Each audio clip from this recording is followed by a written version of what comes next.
बहुत से अहले हदीसों के घर में भी तावीज पहना जा रहा है।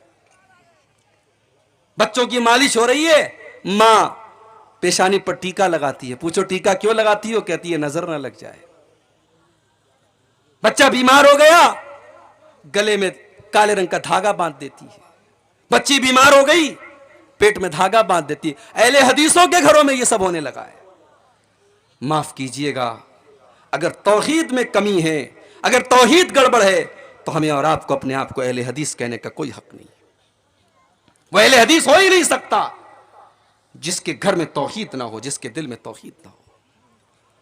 अरे हमारे बहुत सारे भाई कहते हैं ना, हम कयामत के दिन नबी का दामन नहीं छोड़ेंगे। अरे नबी का दामन वो पकड़ेगा जो तौहीद पर होगा। आइए बड़ी प्यारी हदीस आपको सुनाता हूं।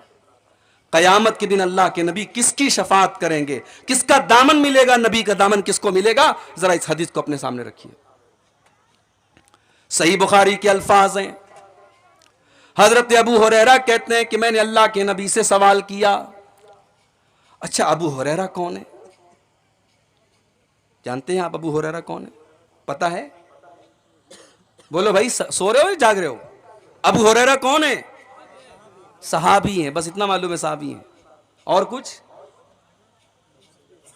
अबू हुरैरा वो सहाबी हैं, उनका कोई काम धंधा नहीं, कोई तिजारत नहीं, कोई बिजनेस नहीं, कोई दुकान नहीं। उनका बस एक ही काम है, वो 24 घंटे नबी के दरवाजे पर रहते हैं, नबी के साथ रहते हैं, नबी की बातों को नोट करते हैं, नबी की हदीसों को नोट करते हैं, उनको सुनते हैं और याद करते हैं। आज 1 घंटे की तकरीर हमको आपके सामने करनी है तो हम मोबाइल का सहारा लेते हैं। कोई हदीस पढ़नी है, सर्च करते हैं कि हदीस एक बार रिपीट कर लूं, हदीस सही है कि नहीं, सही पढ़ रहा हूं कि नहीं पढ़ रहा हूं। अबू हुरैरा के दौर में मोबाइल नहीं था, कंप्यूटर नहीं था, लिखने पढ़ने का रिवाज नहीं था, मगर अल्लाह ने अबू हुरैरा को गजब की मेमोरी दी थी। 5274 हदीसों को अबू हुरैरा ने याद किया था। 5274 हदीसों को हजरत अबू हुरैरा ने याद किया था मेरे भाइयों, और पूरा मिनवान जैसे नबी से सुना था वैसे उम्मत को पहुंचाया था। अबू हुरैरा अल्लाह के नबी से सवाल करते हैं, अय अल्लाह के नबी, मन असादुन्नासी बिशफाती का, कयामत के दिन वो कौन सा खुश नसीब होगा जिसको आपकी शफात नसीब होगी। अब जरा अल्लाह के नबी का अंदाज देखिए। अल्लाह के प्यारे नबी फरमाते हैं, अय अबू हुरैरा, मुझे पता था ये सवाल सबसे पहले तुम ही करोगे। लिमा रअयतु मिन हिर्सिका अलल हदीस, इसलिए कि मैं देख रहा था कि तुम्हारे अंदर हदीस को सीखने की तलब है, तुम हदीस को सीखना चाहते हो, तुम हदीस को जानना चाहते हो, तुम्हारे अंदर हदीस को सीखने की तड़प है। काश अल्लाह हमारे नौजवानों में ये तड़प पैदा फरमाते। मेरे नौजवान साथियों, आज आपके मोबाइल में हदीस का भी सॉफ्टवेयर होना चाहिए। व्हाट्सएप चलाने वालों, फेसबुक चलाने वालों, आपके मोबाइल में कोई ऐसा ऐप भी होना चाहिए कि आप कम से कम रोजाना एक हदीस का भी मुताला करें। आज माशाअल्लाह एक ऐप आता है मोबाइल के ऊपर, इस्लाम 360, एक ऐप आता है मुहद्दिस लाइब्रेरी, मैं नाम बता रहा हूं, नोट कर लो इसको।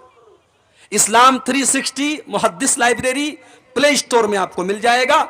ऐप डाउनलोड करो, हदीस की सारी किताबें मौजूद हैं, कुरान की कम से कम 10-12 तफसीरें मौजूद हैं। कुरान की मुस्तनद तफसीर है तफसीर अहसनुल बयान, आप उसका मुताला कीजिए। आप हदीस की किताबों को खोलिए और रोजाना ज्यादा नहीं एक हदीस का आप मुताला कीजिए। ये तड़प आपके दिल में भी पैदा होनी चाहिए जो हजरत अबू हुरैरा के दिल के अंदर थी। अल्लाह के नबी ने फरमाया, ऐ अबू हुरैरा, असादुन्नासी बिशफाती यौमल क़ियामती मन क़ाला ला इलाहा इल्लल्लाहु खालिसन मिन क़िबल नफ्सिही। ऐ अबू हुरैरा, कल क़यामत के दिन वो खुश नसीब इंसान जिसको मेरी शफाअत मिलेगी, ये वो इंसान होगा जिसने दिल से ला इलाहा इल्लल्लाह कहा होगा, जो तौहीद पर रहा होगा, जिसने अपने आप को शिर्क से बचाया होगा, जो शिर्क के बगैर दुनिया से गया होगा। तो मुशरिक को मेरे भाई नबी का दामन भी नसीब नहीं होगा। मगर आज का मुसलमान क्या कर रहा है? करे गैर गरबुत की पूजा तो काफिर, करे गैर गरबुत की पूजा तो काफिर, कवाकिब में माने करिश्मा तो काफिर, झुके आग पर बहरे सजदा तो काफिर, जो ठहराए बेटा खुदा का तो काफिर, मगर मोमिनों पर कुशादा है राहें, परस्तिश करे शौक से जिसकी चाहे। नबी को जो चाहे खुदा कर दिखाएं, इमामों का रुतबा नबी से बढ़ाएं, मज़ारों पे जा जा के नजरें चढ़ाएं, शहीदों से जा जा के मांगे दुआएं। न तौहीद में कुछ फर्क इससे आवे, न इस्लाम बिगड़े न ईमान जावे। ये ईमान कैसा ईमान है मेरे भाई? क्या आज मुसलमान मज़ारों पे जाके सजदा कर रहा है? ये महीना आया रबीउल सानी का, इस महीने में बड़े पीर साहब के नाम का बकरा ज़बा होता है, उनके नाम की 11वीं होती है। तो इस उम्मत की सबसे बड़ी प्रॉब्लम शिर्क है। और आगे बढ़िए, आज ये उम्मत जलील है, परेशान है, खार है। क्यों? क्योंकि इस उम्मत ने अपने आप को कुरान से दूर कर लिया है। वो कुरान के जिसके बारे में अल्लाह ने फरमाया, लौ अनज़लना हाज़ल कुरान अला जबलिन लरअयतहु खाशियम मुतसद्दिअम मिन खशियतिल्लाह। अगर हमने इस कुरान को किसी पहाड़ के ऊपर भी उतारा होता तो पहाड़ भी अल्लाह के खौफ से चूर चूर हो जाता। ऐ इंसानों, तुम्हारे दिल की क्या औकात है? तुम्हारा दिल तो मामूली सा दिल है। इस कुरान को हमने किसी पहाड़ पर भी उतारा होता तो पहाड़ भी अल्लाह के खौफ से चूर चूर हो जाता। आज कुरान पढ़ा जा रहा है, हमारे दिल के ऊपर कोई असर नहीं हो रहा है। यहां तो कुरान पढ़ा जाता था, अल्लाह के प्यारे नबी जब नमाज में कुरान पढ़ते थे सहाबा रोने लगते थे। सहाबा कभी कभी कुरान पढ़ते थे, अल्लाह के प्यारे नबी की आंखों से आंसू बहने लगते थे। कुरान को सुन करके जिन्नात ईमान ले आए। हो लोगों, आज वही कुरान हमारे सामने पढ़ा जा रहा है, हमारे दिलों के ऊपर कोई असर क्यों नहीं हो रहा है? कुरान, फुज़ैल इब्ने अयास को देखो, अपने जमाने का बहुत बड़ा डाकू है। डाका डालने के लिए एक मकान की छत पर कूदता है, रात का सन्नाटा है, अल्लाह का कोई बंदा कुरान की तिलावत कर रहा है और कुरान पढ़ते पढ़ते 27वें पारे की सूरह हदीद की 26वें पारे की सूरह हदीद की आयत पढ़ता है, अलम यानि लिल्लज़ीना आमनू अन तख़शा क़ुलूबुहुम लिज़िक्रिल्लाह। ऐ ईमान वालो, क्या अभी वो टाइम नहीं आया कि अल्लाह का कलाम सुन करके तुम्हारे दिल पिघल जाए? ऐ ईमान वालो, क्या अब भी तुम नहीं सुधरोगे? क्या तुम अब भी तौबा नहीं करोगे? जब फुज़ैल इब्ने अयास के कानों में कुरान की यह आयत पड़ी, फुज़ैल इब्ने अयास ने फौरन अल्लाह की बारगाह में तौबा की और कहा कि अय अल्लाह, वो समय आ चुका है, वो वक्त आ चुका है। अय अल्लाह, मैं तेरी बारगाह में सच्ची तौबा करता हूँ। और उस दिन के बाद से फुज़ैल इब्ने अयास ने डाका डालना बंद कर दिया और इतने बड़े आबिद बन गए कि अपने ज़माने के सबसे बड़े अल्लाह वालों में उनका शुमार होने लगा और खाने काबा का 24 घंटे खाने काबा के पास वो जिंदगी गुजारने लगे। कुरान की एक आयत दिल की दुनिया बदल देती है। मगर हमारा नौजवान, उस बेचारे को तो गाने में मजा आता है, उसको म्यूजिक में मजा आता है। वो ईयरफोन लगा करके कानों में बाइक भी चला रहा है तो गाना सुन रहा है, कार में बैठा है तो कार में भी गाना बजा रहा है, उसको म्यूजिक में सुकून मिलता है। अला बिज़िक्रिल्लाहि तत्मइन्नुल कुलूब। मेरे बंदो, तुम अल्लाह को याद किया करो, अल्लाह का जिक्र किया करो। अल्लाह के जिक्र से दिलों को सुकून मिलता है और जिस दिल को गाने से सुकून मिले, जिस दिल को म्यूजिक से सुकून मिले, समझ जाओ कि वो दिल मुर्दा हो चुका है। उस दिल की जनाजे की नमाज पढ़ लो, वो दिल मुर्दा हो चुका है। दिल अगर जिंदा है तो उसको कुरान के जरिए सुकून मिलेगा। आज हमारा नौजवान कुरान नहीं पढ़ता, कुरान नहीं सुनता। किसी अच्छे कारी की आवाज में कुरान पढ़ो।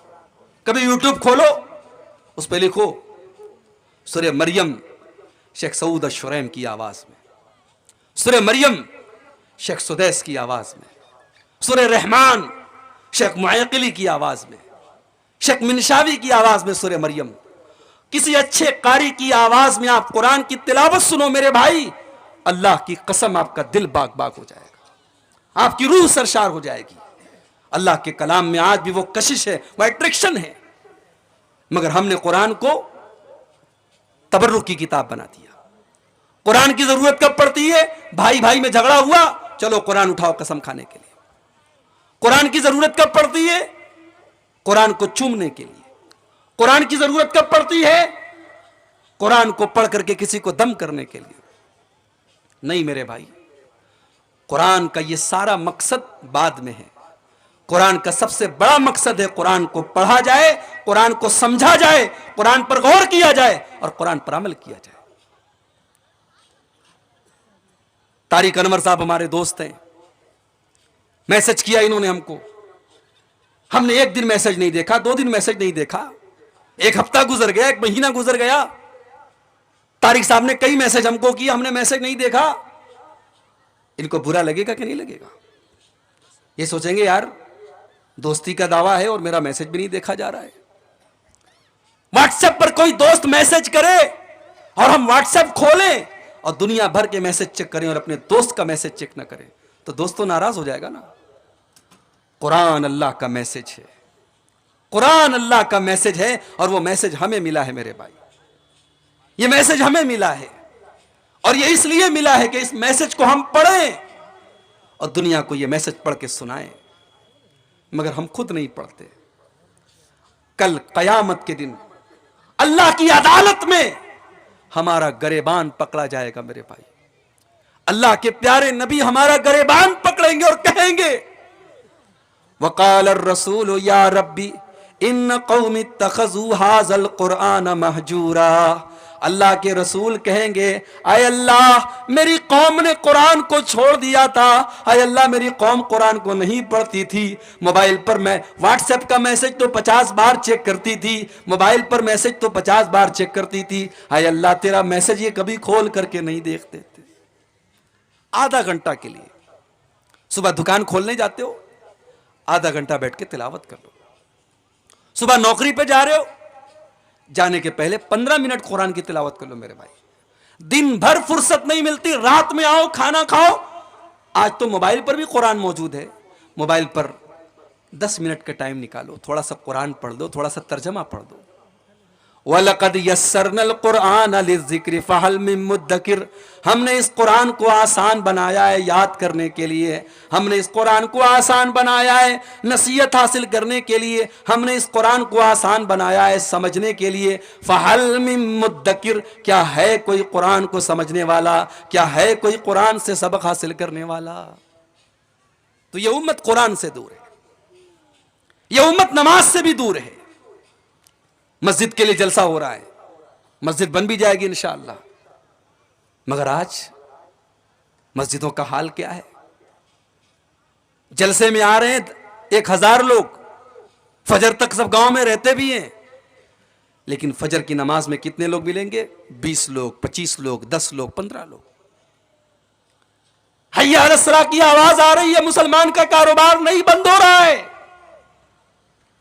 सऊदी अरब में बहुत कुछ बदल रहा है, मगर एक चीज नहीं बदली है वहां। अब भी लोगों को सऊदी अरब की बुराइयां नजर आती है। बुराइयां कहां नहीं है मेरे भाई, दुनिया बदल रही है, सऊदी अरब भी बदल रहा है, मगर एक चीज आज भी सऊदी अरब के अंदर है। आज से 5 साल पहले जब मुझे सऊदी अरब जाने का मौका मिला 2017 में, मदीना के अंदर मस्जिद नबवी से वॉकिंग डिस्टेंस पर थोड़ी दूर पर एक दुकान पर मैं नकाब खरीद रहा था। मेरी अहलिया ने फोन किया था नकाब लेना है, नकाब ले रहा था मैं। नकाब मैं पसंद भी कर चुका था, रेट भी तय हो चुका था। मस्जिद नबवी से के लाउड स्पीकर से अजान की आवाज आने लगी, अल्लाह अकबर अल्लाह अकबर, अजान की आवाज आने लगी। दुकानदार ने फौरन कहा भाई साहब नमाज के बाद आइए। मैंने कहा यार 5 मिनट का काम है, नकाब पसंद हो चुका है, पैसा देता हूं मैं, सौदा तय हो चुका है, ले लो। कहा उसने कहा नहीं, अजान हो गई है, अब मैं सौदा नहीं कर सकता, अब कोई ट्रांजैक्शन नहीं कर सकता, अजान हो चुकी है, अब आप जाइए नमाज पढ़ के आइए, मैं मिलूंगा आपको। ये अल्लाह की कसम मेरा दिल बाग बाग हो गया। मुझे लगा कि इस्लाम अभी जिंदा है, ईमान अभी जिंदा है। यही होना चाहिए मेरे भाई। आपकी तिजारत, आपका कारोबार, आपकी दुकान, आपकी बिजनेस अल्लाह के जिक्र से बड़ा नहीं है, नमाज से बड़ा नहीं है। आज हम लोग अपने कारोबार को बुनियाद बना के नमाज से दूर हैं। रिजालुल्लाह तुलहीहिम तिजारतुन वला बैउन अन जिक्रिल्लाह। अल्लाह के नेक बंदे तो वो होते हैं कि अल्लाह का जिक्र और नमाज उनके कारोबार को तो बंद कर सकता है, लेकिन उनका कारोबार उनको नमाज से नहीं रोकता, उनकी तिजारत उनको नमाज से नहीं रोकती। आज का मुसलमान नमाज से दूर है। पिछले साल मेरा प्रोग्राम था मालदा में, कलियाचक में। इत्तेफाक से उसी दिन 12 रबीउल अव्वल की तारीख थी।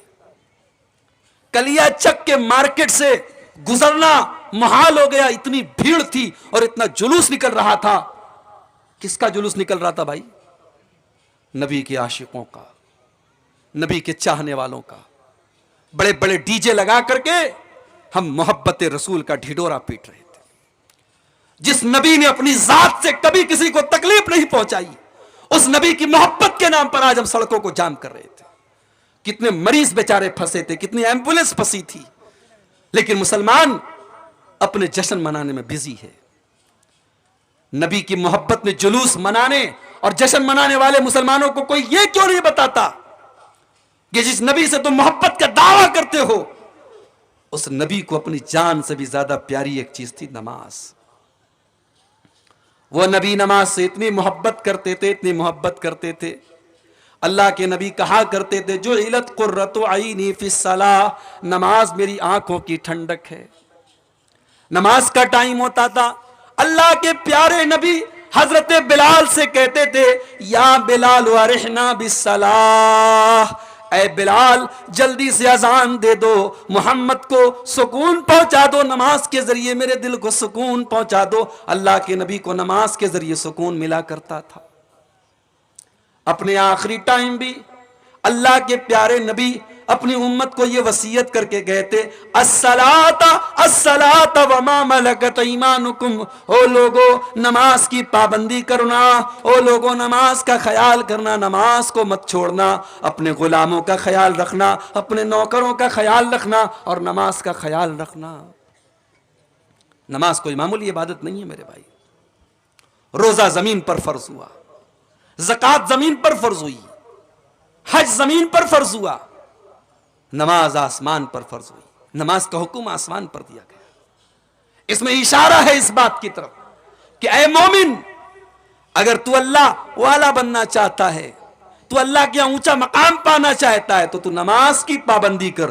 तो बगैर नमाज के अल्लाह वाला नहीं बन सकता है। मस्जिद तो बना ली शब भर में ईमा की हरारत वालों ने, मन अपना पुराना पापी था, बरसों में नमाजी बन न सका। यह उम्मत नमाज से भी दूर है। यह उम्मत अपने नबी की सुन्नत से भी दूर है। नमाज पढ़ रही है, कैसे पढ़ रही है? जैसे बाप दादा पढ़ते थे। कोई सीने पर हाथ बांध रहा है, कोई नीचे बांध रहा है, कोई नाप पर बांध रहा है। यह जानने की कोशिश नहीं कि नबी का तरीका क्या था। यह उम्मत सुन्नत से दूर है और इसीलिए आज इस उम्मत के अंदर तरह तरह का इख्तिलाफ है। इतना इख्तिलाफ है, इतना इख्तिलाफ है कि रबीउल अव्वल का महीना आया, एक बड़ा बैनर मैंने देखा सोशल मीडिया के ऊपर, फेसबुक के ऊपर, बैनर पे लिखा था वहाबी और साथ में गाली लिखी थी। वहाबी के नाम के साथ गाली लिखी थी। इतनी नफरत है। शादी के कार्ड में, बाकायदा शादी के कार्ड में छापा जाता है, यह शादी फला फला मसलक की है, इसमें फला फला मसलक के लोग ना आए। एक शादी का वीडियो आया मेरे बनारस शहर का कि शादी हो रही है, बारात निकल रही है और बारात में ऐलान हो रहा है लाउड स्पीकर में कि इस बारात में जितने वहाबी हैं और जितने देवबंदी हैं वो चले जाएं, वरना उनको मार के भगाया जाएगा। कितनी मस्जिदें हैं, मस्जिदों के बाहर लिखा हुआ है यह मस्जिद फला फला मसलक की है, इसमें फला फला मसलक के लोग ना आए। क्या मेरे नबी की तालीम है? मेरे नबी की यह तालीम नहीं हो सकती। मेरे नबी का हाल तो यह कि मस्जिद में एक देहाती आता है, एक आराबी आता है और जहां पर नमाज पढ़ी जाती है वहां पर वो खड़ा होकर के पेशाब करने लगता है। सहाबे किराम उसको मारने के लिए दौड़ते हैं। अल्लाह के नबी अपने सहाबा से कहते हैं, ला तजरिमू, रुक जाओ, उसे पेशाब कर लेने दो। अगर तुम उसको रोकने की कोशिश करोगे वो इधर उधर जाएगा और पेशाब और फैल जाएगी। उसको पेशाब कर लेने दो, उसको मत रोको। जब वो पेशाब कर चुका, अल्लाह के नबी ने अपने पास बुलाया, बड़े प्रेम से कहा, बड़ी मोहब्बत से कहा, बड़े प्यार से कहा, इन्ना हाज़िहिल मसाजिद ला तस्लुहु लिहाज़ा। मेरे भाई ये मस्जिद है, ये पेशाब करने की जगह नहीं है, ये गंदगी करने की जगह नहीं है। इन्नमा हिया लिज़िक्रिल्लाहि वस्सलाह। मस्जिद तो अल्लाह का जिक्र करने की जगह है, मस्जिद तो नमाज पढ़ने की जगह है। मेरे भाई ये पेशाब पाखाना करने की जगह नहीं है। देहाती को बात समझ में आ गई, वो चला गया। अभी अल्लाह के नबी ने इतने पर बस नहीं किया, पानी का बकेट मंगाया, पानी की बाल्टी मंगाई, पेशाब को साफ करवाया। और जब पेशाब साफ कर दी गई, आपने अपने सहाबा को बुलाया और कहा कि ऐ मेरे सहाबा, जब वो पेशाब कर रहा था तुम इतने जज्बात में क्यों आ गए थे? इन्नमा बुइस्तुम मुयस्सिरीन वलम तुबासु मुअस्सिरीना। ऐ मेरे सहाबा, तुम्हें दुनिया में आसानी पैदा करने के लिए भेजा गया है, तुम्हें परेशानी पैदा करने के लिए नहीं भेजा गया है। तुम्हारा काम दुनिया में आसानी पैदा करना है, तुम्हारा काम दुनिया में परेशानी पैदा करना नहीं है। ये मुसलमान की, ये नबी की तालीम ये है मेरे भाई। आज नबी का चाहने वाला मसलकों के नाम पर बटा हुआ है। क्यों बटा है? क्योंकि हमने अल्लाह की रस्सी को छोड़ दिया है। वातसिमू बिहब्लिल्लाहि जमीया। ऐ मुसलमानों, तुम अल्लाह की रस्सी को मिलकर के थाम लो। वला तफर्रकू, और आपस में फिरकों में न बटो। वज़कुरू नेमतल्लाहि अलैकुम इज़ कुंतुम आदा, और याद करो अल्लाह के एहसान को, जब तुम एक दूसरे के खून के प्यासे थे, अल्लाह ने अपने नबी को भेज करके तुम्हें भाई भाई बना दिया। फासबातुम बिनेमतिही इख्वाना, और तुम अल्लाह के एहसान से भाई भाई बन गए। इस्लाम ने हमें भाई भाई बनाया है मेरे भाई। आप बिहार के, मैं यूपी का हूं, आपकी बिरादरी अलग है, मेरी बिरादरी अलग है, लेकिन आपके दिल का दर्द मेरा दर्द होना चाहिए, मेरी तकलीफ आपकी तकलीफ होनी चाहिए। दुनिया के किसी कोने के मुसलमान को अगर तकलीफ पहुंचे तो दुनिया के दूसरे मुसलमानों को भी उस तकलीफ का एहसास होना चाहिए। अल्लाह के प्यारे नबी फरमाते हैं, मसलुल मोमिनीना फी तवाद्दिहिम व ताअतुफिहिम व तराहुमिहिम कमसलिल जसदिल वाहिद। ऐ मुसलमानों, तुम एक दूसरे के इतने हमदर्द बनो, इतनी मोहब्बत करो एक दूसरे से। कमसलिल जसदिल वाहिद, जैसे इंसान का शरीर होता है, इज़िश्तका मिन्हु उज़्वुन तदा लहु साइरुल जसद बिस्सारि वल हुम्मा। अगर बदन के अंदर कहीं पर भी तकलीफ होती है, पूरा बदन बेचैन हो जाता है, पूरा शरीर बेचैन हो जाता है। ऐ मुसलमानों, तुम एक दूसरे के इतने हमदर्द बनो, इतनी मोहब्बत करने वाले बनो। आज हमारी सफों में इत्तेहाद नहीं है, नफरत करते हैं लोग एक दूसरे से, एक दूसरे को काफिर समझते हैं। एक मसलक का मुसलमान इंतकाल कर गया, दूसरे मसलक के मुसलमान ने जनाजे की नमाज पढ़ा दी, फतवा आ गया कि जितने लोगों ने जनाजे की नमाज पढ़ी है सबका निकाह टूट गया। मीडिया में खबर आ गई, मीडिया ने मजाक उड़ाया हमारा। आज मीडिया वालों को भी पता चल चुका है मुसलमानों में कितने फिरके हैं, कितना इख्तिलाफ है। अल्लाह के वास्ते होश के नाखुन लो। आज एक मसलक का मुसलमान गिरफ्तार होता है, उसको फंसाया जाता है, उसके खिलाफ साजिश की जाती है। दूसरे मसलक का मुसलमान फेसबुक पर ताली बजाता है, मिठाई बांटने की बात करता है। क्यों साहब? क्या आप ये समझ रहे हैं कि दुश्मन का टारगेट सिर्फ एक मसलक है? नहीं, दुश्मन का टारगेट मुसलमान है। आज एक मसलक की बारी आई है, कल दूसरे की बारी आएगी। नंबर सबका आएगा अगर हमने होश के नाखून नहीं लिए। इत्तेहाद पैदा करो, यूनिटी पैदा करो मेरे भाई। छोटी छोटी कम्युनिटी है इस मुल्क में। जैन मजहब के मानने वाले थोड़े से हैं, सिख मजहब के मानने वाले थोड़े से हैं। आज बड़े बड़े गुरुद्वारे चल रहे हैं, हजारों लाखों लोगों को लंगर में खाना दिया जा रहा है। कभी आपने सुना कि किसी गुरुद्वारे में कोई घपला हुआ, कोई केस हुआ, कोई कोर्ट कचहरी में गया? मस्जिदों में केस चल रहा है, मदरसों में केस चल रहा है। क्यों? हम चोर हो चुके हैं, हम बेईमान हो चुके हैं, हम फ्रॉड हो चुके हैं। मस्जिदों के नाम पे चोरी हो रही है, मदरसों के नाम पे चोरी हो रही है। यतीम का माल नाजायज तरीके से खाया जा रहा है, बेवा के नाम पर आई रकम खाई जा रही है। ये उम्मत ऐसे ही परेशान नहीं है मेरे भाई, बड़े मसले हैं इस उम्मत के। हमने क्या समझा, दाढ़ी रख ली, नमाजी हो गए, माथे पर सजदे का निशान है, दीनदार हो गए। बहुत अच्छी बात है, नमाज बहुत जरूरी है, दाढ़ी भी बहुत जरूरी है, सजदे का निशान है, बहुत अच्छी बात है। मगर माफ कीजिए, ये सारी चीजें काफी नहीं है। आपका अखलाक कैसा है, आपका बिहेवियर कैसा है, पड़ोसी को तकलीफ तो नहीं पहुंचा रहे आप। अल्लाह के प्यारे नबी अल्लाह की कसम खा करके 3 बार अल्लाह की कसम खा करके कहते हैं, वल्लाहि ला यूमिन, वल्लाहि ला यूमिन, वल्लाहि ला यूमिन। अल्लाह की कसम, वो मोमिन नहीं, वो मोमिन नहीं, वो मोमिन नहीं। पूछा गया कौन है अल्लाह के नबी, आपने फरमाया मल्ला या मन जारुहु बवाइकहु, जिसका पड़ोसी उससे महफूज ना हो, उससे सुरक्षित ना हो, जो पड़ोसी को तकलीफ पहुंचाता हो। अखलाक आपका अच्छा नहीं है तो आप अल्लाह के यहां बच नहीं सकते। कयामत का दिन होगा, अल्लाह के तराजू पर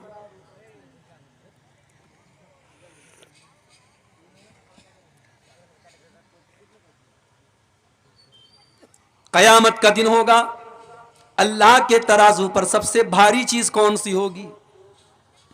अल्लाह के प्यारे नबी फरमाते हैं, मा मिन शैइन युदअ फिल मीज़ानी अस्क़ल मिन हुस्निल खुलुक़ी। कयामत के दिन अल्लाह के तराजू पर सबसे भारी चीज अगर कोई होगी तो बेहतरीन अखलाक होंगे, अच्छे अखलाक होंगे। अखलाक को अच्छा बनाओ मेरे भाई। भारत में आज भी लोग कुरान नहीं पढ़ते, लोग हदीस नहीं पढ़ते, लोगों ने नबी की सीरत को भी नहीं पढ़ा, लोग हमें और आपको पढ़ते हैं। आप ट्रेन पे सफर करते हैं, लोग आप पर खास नजर रखते हैं। मुसलमान कैसा करता है, आप सीट पर बैठे हैं, कोई बुढ़िया औरत आ गई, आप अपनी सीट खाली कर दीजिए, उसको बिठा लीजिए। आप कोई प्रेग्नेंट औरत आ गई, आप खड़े हो जाइए, कहिए बैठ जाइए। कोई बूढ़े बुजुर्ग नजर आ गए, चाचा आइए आप बैठ जाइए। रास्ते में आप जा रहे हैं, कोई बूढ़ा जा रहा है लाठी लेकर के सड़क के उस पार, उसको जाना है, आपको जल्दी भी है, कहीं काम है, लेकिन आपने हाथ पकड़ा, चाचा आइए मैं आपको सड़क पार करा देता हूं। यह अखलाक है मेरे भाई। इसका जो असर पड़ेगा सामने वाले के दिल पर, वो आपकी किताबों का नहीं पड़ेगा, वो आपकी तकरीरों का नहीं पड़ेगा, आपके अखलाक का दिल पर असर पड़ेगा। और यही काम किया था जनाब मोहम्मदुर रसूलुल्लाह सल्लल्लाहु अलैहि वसल्लम ने। जालिम से लिया जुल्म का बदला न किसी वक्त, जालिम से लिया जुल्म का बदला न किसी वक्त, मारा भी तो अखलाक की तलवार से मारा। मेरे नबी ने तो किसी से बदला भी नहीं लिया। जिन लोगों ने नमाज की हालत में आपकी गर्दन में चादर डाल करके आपका गला दबाने की कोशिश की थी, जिन लोगों ने आपके ऊपर नमाज की हालत में ऊँटनी की बच्चादानी ला करके रख दी थी, जिन लोगों ने आपकी बेटी ज़ैनब के ऊपर हमला करके उनको मौत के घाट उतार दिया था, जिन लोगों ने आपको आपके वतन से निकलने पर मजबूर कर दिया था, जिन लोगों ने ताइफ में आप पर पत्थर बरसाए थे, अल्लाह के नबी ने किसी से भी बदला नहीं लिया। और जब बदला लेने का मौका आया, मक्का वाले लाइन से आपके सामने खड़े हैं, आप बदला ले सकते हैं, आप सबकी गर्दन मार सकते हैं। आपने फरमाया ला तसरीबा अलैकुम अल-यौम इज़हबू अंतुम तुलका। ऐ मक्का वालो, जाओ तुम सबके सब आजाद हो, मोहम्मदुर रसूलुल्लाह किसी से इंतकाम न लेंगे, किसी से बदला नहीं लेंगे। आज अखलाक से हम दूर हैं मेरे भाई। आज हमारा अखलाक अपने पड़ोसी के साथ कैसा है, अपने बच्चों के साथ हमारा अखलाक कैसा है, अपनी बीवी के साथ हमारा अखलाक कैसा है। जानते हो, इंसान के अखलाक की परीक्षा होती है उसके घर में। इंसान जमाने के लिए अच्छा हो, अपने घर वालों के लिए अगर अच्छा नहीं है तो वो अच्छा नहीं है। इसीलिए अल्लाह के प्यारे नबी फरमाते हैं खैरुकुम li ahlihi व अना खैरुकुम li ahली। तुम में सबसे बेहतरीन इंसान वो है जो अपने परिवार के लिए अच्छा हो। और वो लोगों, मैं अपने परिवार के लिए अच्छा हूं। मेरी 9 बीवियां हैं, जाकर के पूछ लूं, मेरी किसी बीवी को मुझसे कोई तकलीफ नहीं है। मैं 9 बीवियों का शौहर हूं, लेकिन सारी बीवियों को खुश रखता हूं, सबका हक अदा करता हूं, सबके साथ इंसाफ करता हूं। मैं अपने घर वालों के लिए सबसे अच्छा हूं। अखलाक को अच्छा बनाओ मेरे भाई। प्यारे नबी से पूछा गया,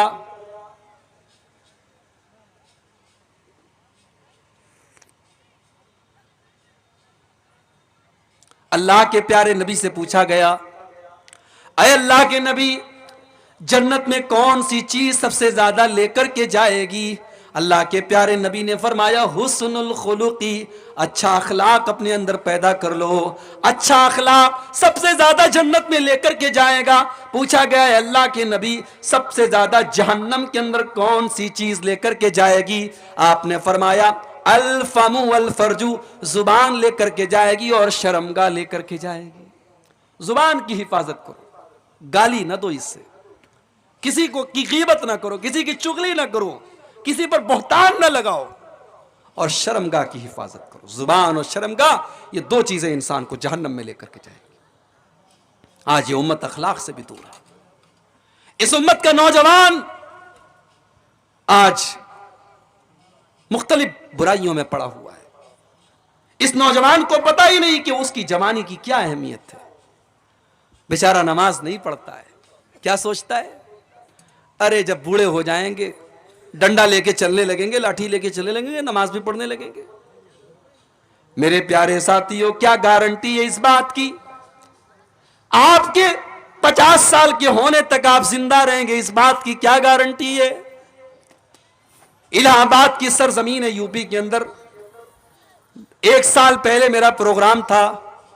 डॉक्टर मोहसिन नाम का एक नौजवान मेरे पास आता है, खूबसूरत 20-22 साल का नौजवान है, मेरे पास आता है, मुझसे बातें करता है, मेरा मोबाइल नंबर भी लेता है, अपना मोबाइल नंबर भी देता है, मेरे साथ सेल्फी भी लेता है, फेसबुक के ऊपर उस सेल्फी को डालता भी है।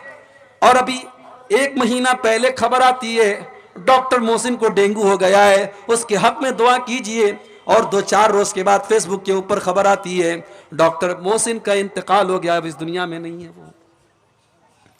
मेरे प्यारे साथियों, मौत आपसे पूछ करके तो नहीं आएगी। मौत को इससे कोई मतलब नहीं कि आपके बच्चों को आपकी कितनी जरूरत है, आपके परिवार को आपकी कितनी जरूरत है, आपके माँ बाप को आपसे कितनी उम्मीदें हैं, आपने मकान बनाया कि नहीं बनाया, आपको नौकरी मिली कि नहीं मिली।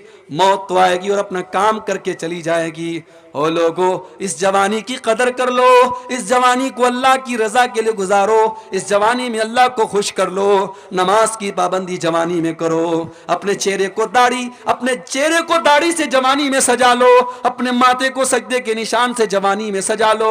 अल्लाह के प्यारे नबी फरमाते हैं, इग़तनिम खमसन क़ब्ल खमसिन। ओ लोगों, 5 चीजों की कदर करो, 5 चीजों की वैल्यू को समझो, 5 चीजों के आने के पहले।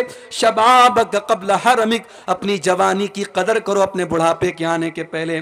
व सेहतक क़ब्ल सकमिक, अपनी तंदुरुस्ती की कदर करो अपने बीमार होने के पहले। व गिनाक क़ब्ल फ़क़रिक, अपनी दौलत की कदर करो गरीब होने के पहले। व फ़रागक क़ब्ल शुग़लिक, अपने टाइम की कदर करो इसके पहले कि तुम बिजी हो जाओ। व हयातक क़ब्ल मौतिक, और अपनी जिंदगी की कदर करो इसके पहले कि तुमको मौत आ जाए। कदर करो अपनी जवानी की। जवानी का सजदा, जवानी की इबादत अल्लाह को बहुत पसंद है। कल क़यामत का दिन होगा, अल्लाह की बारगाह में कोई भी गर्मी से बचने वाला नहीं होगा। सूरज 1 मील की दूरी पर होगा। अल्लाह ताला अपने कुछ खुशनसीब बंदों को अपने अर्श का साया देगा। उन खुशनसीब बंदों में मेरे नौजवान साथियों आप भी रहेंगे। शर्त क्या है? शर्त बस एक है, वह शाबुन नशा फी इबादतिल्लाह, वो नौजवान जिसने अपनी जवानी को मनमाने तरीके से नहीं गुजारा होगा, जिसने अपनी जवानी में अल्लाह की इबादत की होगी, जिसने जवानी में नमाज की पाबंदी की होगी, जिसने जवानी को मस्तानी नहीं बनाया होगा, जिसने जवानी को ज़िनाकारी से बचाया होगा, जिसने जवानी में अपने आप को शराब से बचाया होगा, जिसने जवानी में अपने आप को नशे से बचाया होगा, जिसने जवानी में अपने आप को इश्क और मोहब्बत के चक्कर से बचाया होगा, उस नौजवान लड़की और लड़के को अल्लाह ताला कयामत के दिन अपने अर्श का साया देगा, जिसने अपनी जवानी की हिफाजत की होगी। और आखिरी बात, इस उम्मत की प्रॉब्लम की एक बहुत बड़ी वजह यह भी है मेरे भाई, इस उम्मत की औरतों का बिगाड़। मेरी माँ बहनों, आपको यह समझना पड़ेगा कि आपकी जिम्मेदारी मर्दों से ज्यादा है। एक लड़का अगर बिगड़ा तो एक इंसान बिगड़ा, एक औरत अगर गलत रास्ते पर गई तो एक पूरा परिवार गलत रास्ते पर जाएगा। औरत माँ भी है, औरत बहन भी है, औरत बेटी भी है, औरत बीवी भी है। इसीलिए औरत की तरबियत पर खास तौर से शरीयत ने तवज्जो दी है। अगर औरत माँ है, इस्लाम ये कहता है उसके कदमों के नीचे जन्नत है। औरत अगर बेटी है, अल्लाह के नबी कहते हैं उसकी परवरिश करो तुम जन्नत में चले जाओगे। औरत अगर बीवी है, अल्लाह के नबी फरमाते तुम्हें सुकून पहुंचाती है। ओ मेरी प्यारी माँ बहनों, ज्यादा कुछ नहीं करना है, बस 4 काम कर लो, कामयाब हो जाओगी। सिर्फ 4 काम कर लो। औरत को 4 काम कर ले, कामयाब है वो। अय्युम अमरातिन सल्लत खमसहा व सामत शारहा व अतात ज़ौजहा व अहसनत फरजहा। जो औरत 5 टाइम की नमाज की पाबंदी करे। मेरी प्यारी माँ बहनों, आज कितनी औरतें जो नमाज की पाबंदी नहीं करती हैं, और जब उनसे कहा जाता है तुम नमाज क्यों नहीं पढ़ती हो, कहती हैं मौली साहब छोटा बच्चा है, पेशाब कर देता है, कपड़े पाक नहीं रहते, कपड़े साफ नहीं रहते। और मेरी प्यारी माँ बहनों, क्या हजरत फातिमा ने बच्चे नहीं पाले थे? क्या हजरत खदीजा ने बच्चे नहीं पाले थे? क्या सहाबियात ने बच्चे नहीं पाले थे? उस जमाने में तो पैम्पर भी नहीं था, उस जमाने में तो इतनी तरक्की भी नहीं थी। आज तो अल्लाह ताला ने बहुत आसानियों से आपको नवाजा है। नमाज छोड़ने के बहाने तलाश न करो। अय्युम अमरातिन सल्लत खमसहा, जो औरत 5 टाइम की नमाज की पाबंदी करे, वह सामत शारहा, और रमजान का रोजा रखे, वह अतात ज़ौजहा, और शादी के बाद अपने शौहर की इताअत करे। शौहर की इताअत करे, शौहर की सही बात माने, गलत बात नहीं मानना है, सही बात और शौहर की माने। वह आसनत फरजहा, और चौथा काम यह करे कि अपनी आबरू की हिफाजत करे। जानते हो, कपड़ा जितना सफेद होता है उस पर मैल उतना जल्दी चढ़ता है। जैसे ये कपड़ा मैं पहने हूं, ये हरे कलर का कपड़ा है, मैला भी हो जाएगा पता नहीं चलेगा। ये वाइट होता बहुत जल्दी मैला हो जाता है। औरत का कैरेक्टर भी सफेद कपड़े की तरह है। एक मामूली सा गलत काम उसके कैरेक्टर को दागदार बना सकता है। अल्लाह के नबी ने फरमाया वह अहसनत फरजहा, जो औरत अपनी आबरू की हिफाजत करे, अपनी शर्मगाह की हिफाजत करे। मेरी प्यारी माँ बहनों, आज आपसे गलत काम करवाने के लिए शैतान ने बहुत सारे जाल बिछा के रखे हैं। बेहयाई का जाल बिछाया है, बेपर्दगी का जाल बिछाया है, मोबाइल का जाल बिछाया है, ज़िनाकारी का जाल बिछाया है। मेरी प्यारी माँ बहनों, इस जाल से अपने आप को बचा लो, इस जाल से अपने आप को बचा लो। अपनी आबरू की हिफाजत करो, अपनी शर्मगाह की हिफाजत करो, इश्क और मोहब्बत के चक्कर में न पड़ो, अपने आप को बचा करके रखो। ये 4 काम कर लो। अल्लाह के नबी फरमाते हैं दखलत मिन अब्वाबिल जन्नति शात कसत कुलूबुकुम मिन बादि ज़ालिका फहिय कल हिजारति औ अशद्दु कसवा। ऐ यहूदियों, तुमने अल्लाह की इतनी नाफरमानी की, तुमने इतने पाप किए, तुमने इतने गुनाह किए कि तुम्हारे दिल तो पत्थरों से भी ज्यादा कठोर हो गए, तुम्हारे दिल तो पत्थरों से भी ज्यादा सख्त हो गए।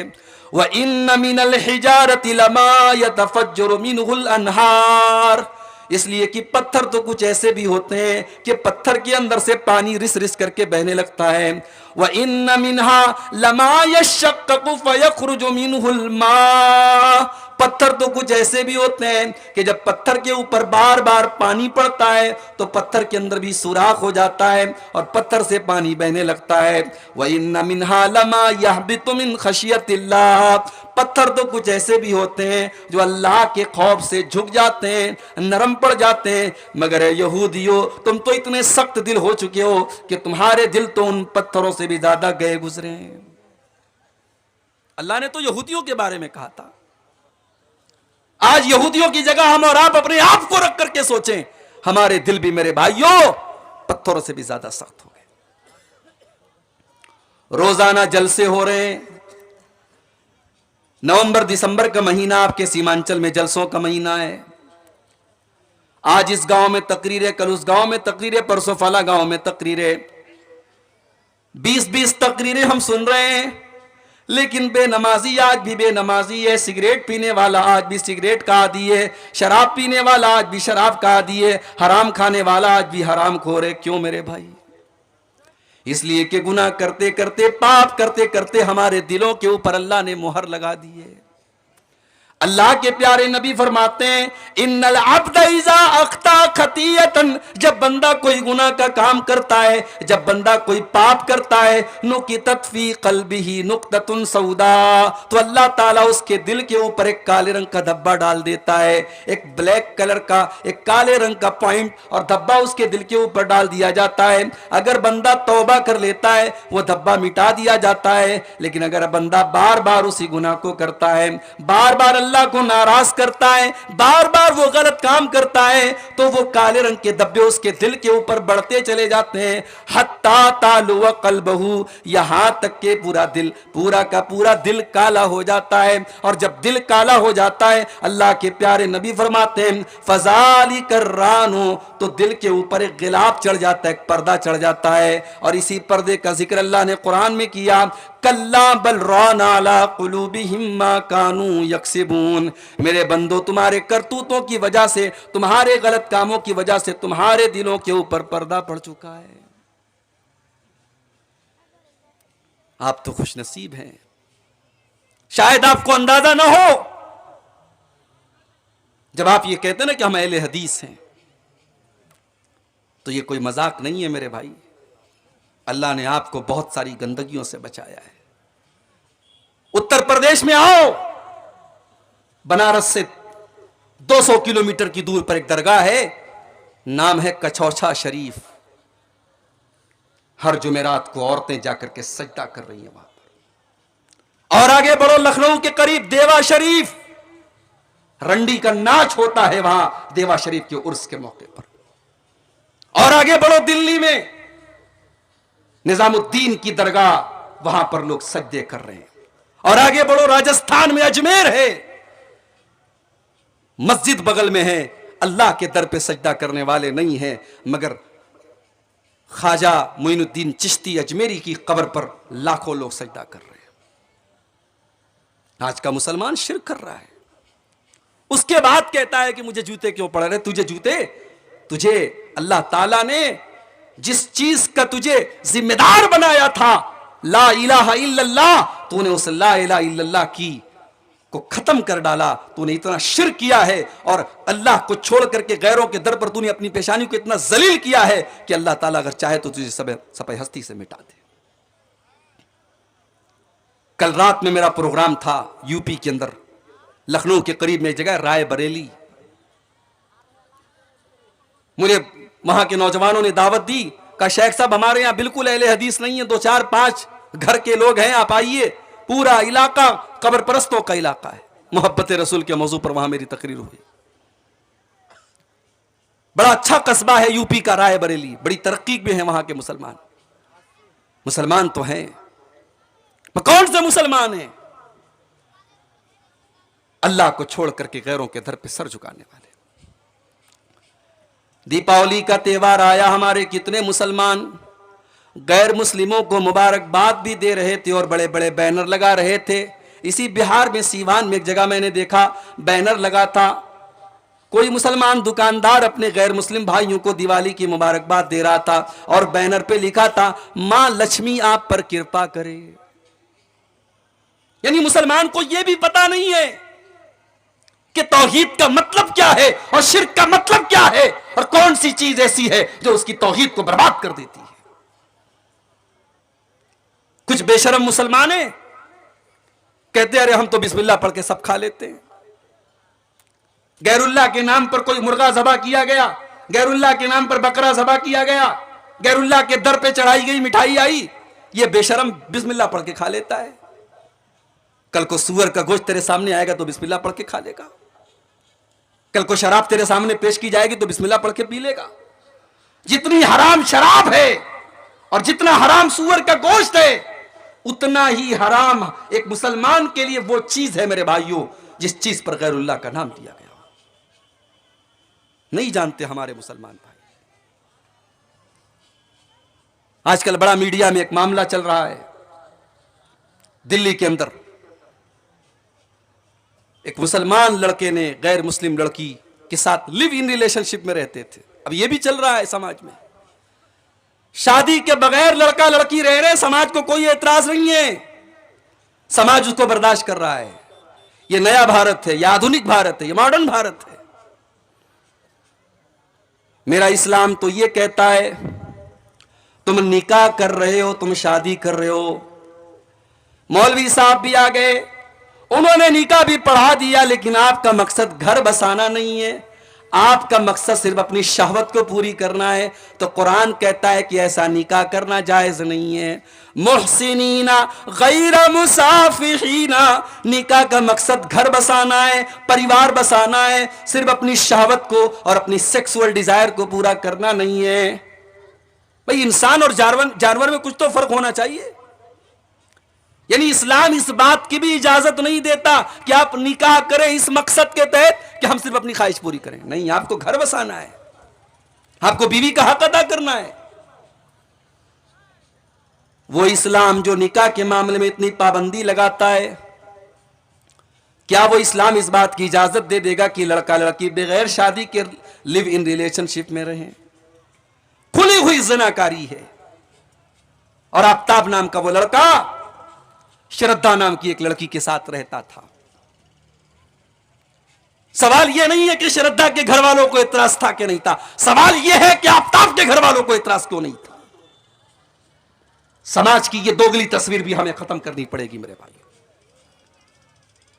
हमने लड़कियों पर पाबंदियां लगाई, लड़कों के लिए सब माफ है। स्टेज से तकरीरें होती हैं, लड़कियां मेकअप ना करें, लड़कियां खुशबू ना लगाएं, लड़कियां नकाब में रहें, लड़कियां पर्दे में रहें, और लड़का रात रात भर घर से गायब रहे, उसके ऊपर कोई कानून नहीं है। इस्लाम के अंदर कोई वन वे ट्रैफिक नहीं है मेरे भाई। अगर इस्लाम एक लड़की को यह हुक्म देता है, एक औरत को हुक्म देता है कि वो पर्दे में रहे, वो बेहयाई ना करे, वो ज़िनाकारी का कोई काम ना करे, तो इस्लाम एक मर्द को भी हुक्म देता है कि वो अपनी निगाहों को नीची रखे, वो ज़िना के करीब न जाए। वला तक़रबुज़्ज़िना इन्नहु काना फ़ाहिशतन व साअ सबीला। ऐ मुसलमानों, तुम ज़िना के करीब भी न जाना, वो बड़ा ही बुरा रास्ता है, बड़ा ही बुरा काम है। और जानते हो, मैं अभी कटिहार से आपके गांव में आ रहा था, रास्ते में कहीं ब्रिज बन रहा था,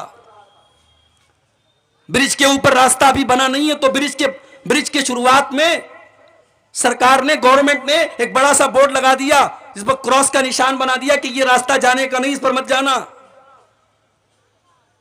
इसलिए कि अगर वो निशान नहीं लगेगा, हो सकता है रात का टाइम है, ड्राइवर को पता ना हो, वो ब्रिज पर गाड़ी चला दे और आगे जाकर के एक्सीडेंट हो जाए। इस्लाम ने अगर यह कहा कि जिना का रास्ता खराब रास्ता है, तो इस्लाम ने इस रास्ते पर जगह जगह बोर्ड भी लगाए हैं मेरे भाई।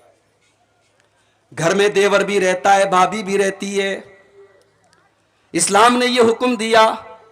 अल्लाह के नबी ने फरमाया, इय्याकुम वद्दुखूल अलन निसा, जो औरतें तुम्हारे लिए गैर महरम है, जो तुम्हारी माँ नहीं है, जो तुम्हारी बहन नहीं है, जो तुम्हारी बेटी नहीं है, जो तुम्हारी बहू नहीं है, उन औरतों के पास तुम न जाया करो, उनके पास तुम तन्हाई में न जाया करो, उनके साथ तुम अकेले में न रहा करो। नबी ने एक लफ्ज कह दिया, जीजा को मना कर दिया गया वो साली को बाइक पर बिठा के सैर न कराए, देवर को मना कर दिया गया वो भाभी के साथ बाइक पर न बैठे, वो अकेले कमरे में भाभी के साथ न बैठे। ये तो हमारे इंडिया का कल्चर है, भाभी मां समान होती है। इस्लाम की नजर में भाभी मां समान नहीं होती है। इस्लाम की नजर में भाई के मरने के बाद छोटा भाई अपनी भाभी से शादी भी कर सकता है, भाई के तलाक के बाद शादी कर सकता है। वो आपके लिए गैर महरम है, महरम नहीं है वो, आपके लिए पर्दा है आपका, उससे लिमिट होनी चाहिए आपके और उसके बीच में। इस्लाम ने जिनाकारी के रास्ते में मेरे भाइयों बड़े बड़े बोर्ड लगा दिए। खाला का लड़का और खाला की लड़की आपस में गैर महरम में, खाला की लड़की अपने खालाजाद भाई से लिमिट में रहे, हद में रहे, उससे पर्दा करे। फूफी की लड़की, चाचा की लड़की, बड़े अब्बू की लड़की, ये तमाम के तमाम रिश्ते गैर महरम है। आज हमारे समाज में इन रिश्तों को कोई गैर महरम नहीं समझता। घर में औरतें, चाचा का लड़का घर में आता है, औरतें उससे कोई पर्दा नहीं करती, आराम से उसके सामने जैसे चाहे वैसे बैठ जाती हैं। इस्लाम ने यह कह करके बस नहीं कर दिया कि जिना के करीब मत जाओ। इस्लाम ने जिना के रास्ते में जहां जहां इंसान जिना के रास्ते पे जा सकता है, इस्लाम ने बड़े बड़े बोर्ड लगा दिए। आप हैरत करेंगे मेरे भाइयों, मेरी मां और बहनों, अल्लाह ताला ने कुरान में यहां तक बताया कि औरत दुपट्टा कैसे पहनेगी। भाई कुरान अल्लाह की किताब है, कुरान अल्लाह की किताब है। इस किताब में अल्लाह ताला ने यहां तक हमको सिखाया है कि औरत दुपट्टा कैसे ओढ़ेगी घर के अंदर, अपने ससुर के सामने, अपने जेठ के सामने, अपने देवर के सामने, अपने भाई के सामने, अपने रिश्तेदारों के सामने वो दुपट्टा कैसे पहनेगी घर के अंदर। घर के बाहर तो वो नकाब में रहेगी। फरमाया वल यज़रिबन बिखुमुरिहिन्ना अला जुयूबिहिन्ना, ऐ मुसलमान औरतों, तुम अपने दुपट्टों को अपने सीने पर रखा करो। दुपट्टा कंधे पर रखने के लिए नहीं है, दुपट्टा गले में डालने के लिए नहीं है। अपने दुपट्टों को अपने सीने पर, अपने गरेबान पर रखो। ये नहीं कि चलो हमारा भाई तो है, हमारे ससुर हैं तो क्या हो गया। मुसलमान औरत का दुपट्टा उसके गरेबान पर होना चाहिए। यहां तक बताया अल्लाह ने कुरान में कि अगर एक औरत को किसी गैर महरम मर्द से अगर बात करने की जरूरत पड़ जाए तो बात कैसे करेगी। अल्लाह ने फरमाया कुरान के 22वें पारे में, फला तखज़ान बिल क़ौलि फ़यतमअल्लज़ी फ़ी क़ल्बिही मरज़ुन वक़ुल्न क़ौलन मारूफ़ा। ऐ मुसलमान औरतों, जब तुम्हें किसी गैर मर्द से बात करने की नौबत आ जाए और बात करने की जरूरत पड़ जाए तो तुम अपनी आवाज में नरमी पैदा न करो, अपनी आवाज में लचक न पैदा करो, तुम अपनी आवाज में कड़क अंदाज पैदा करो, तुम सख्ती के साथ बात करो। सामने वाले को ये न लगे ये मुझको लाइन दे रही है, सामने वाले को ये न लगे कि ये मुझे सिग्नल दे रही है। सामने वाले की उम्मीदों को तोड़ दो, तुम सख्ती से बात करो, तुम नरमी से बात न करो। आजकल ये भी चल रहा है, फेसबुक वाली दीनी बहन, लड़की ने पोस्ट डाली, कोई कुरान की आयत लिखी, लड़कों की लाइन लग गई, माशाअल्लाह सुभान अल्लाह। क्या है साहब, अरे ये हमारी दीनी बहन है। अब ये दीनी बहन जो रहती है फिर वो फेसबुक के मैसेंजर पर आती है, फिर वहां पे चैटिंग होती है, फिर चैटिंग के बाद मुलाकात होती है। ये ज़िनाकारी तक पहुंचाने वाले रास्ते हैं मेरे प्यारे साथियों। इस्लाम ने इन रास्तों को बंद किया है। आपकी कोई दीनी वीनी बहन नहीं है। वैसे तो सारे इंसान आपस में एक दूसरे के भाई हैं, सब आदम की औलाद है, सब हव्वा की औलाद है। आपकी बहन सिर्फ आपकी सगी बहन है जो आपकी मां के पेट से पैदा हुई है, या आपकी रजाई बहन है जिसने आपके साथ दूध में जो शरीक हुई है। जिस औरत का दूध आपने पिया है उस लड़की ने भी पिया, वो आपकी बहन है और आपकी सगी बहन है। बाकी दुनिया में कोई बहन नहीं है आपकी। उससे आपको पर्दा, उस लड़की को आपसे पर्दा करना है और आपको उससे दूर रहना है। तो आफताब ने और श्रद्धा ने लिव इन रिलेशनशिप में वो जिंदगी गुजार रहे थे। अब क्या मामला हुआ अल्लाह आलम। मीडिया में खबर, आप मीडिया को तो मसाला मिलना चाहिए साहब। मुसलमान लड़के का नाम मुसलमान है, लड़की का हिंदू है, इतना काफी है मीडिया के लिए। उसने 28 टुकड़े किए थे अपनी महबूबा के, उसकी लाश के 28 टुकड़े किए थे और उसको फ्रीज में रखा था। अब मीडिया वालों को नफरत फैलाने का एक मौका मिल गया कि मुसलमान तो ऐसे होते हैं। मेरे भाइयों, यह हालात क्यों हैं? इश्क और मोहब्बत के नाम पर आप अपनी पूरी कम्युनिटी और पूरी कौम को तबाही के गड्ढे की तरफ क्यों डाल रहे हैं? इस्लाम में कोई इश्क नहीं है, इस्लाम में मोहब्बत है। और यह मोहब्बत भी कौन सी मोहब्बत है? जो निकाह के बाद होती है। इस्लाम में निकाह के बाद मोहब्बत होती है, मोहब्बत के बाद निकाह नहीं होता। इस्लाम में लव मैरिज नहीं है। इस्लाम का यह तरीका ही नहीं है कि पहले लड़की को पसंद करो फिर निकाह करो। इस्लाम यह कहता है रिश्ता देखो, लड़की पसंद आ जाए निकाह कर लो। मोहब्बत करके निकाह करो, ये इस्लाम का कॉन्सेप्ट नहीं। इस्लाम में लव मैरिज नहीं है। और अल्लाह की कसम, जो मोहब्बत निकाह के जरिए पैदा होती है वो कॉलेज के कैंपस में नहीं पैदा हो सकती, वो हॉस्टल के कमरों में नहीं पैदा हो सकती, वो कटिहार के पार्कों में नहीं पैदा हो सकती, वो रेस्टोरेंट में नहीं पैदा हो सकती, वो जिना के अड्डों पर नहीं पैदा हो सकती। जो मोहब्बत निकाह के जरिए जन्म लेती है। जानते हो निकाह वाली मोहब्बत कैसी होती है?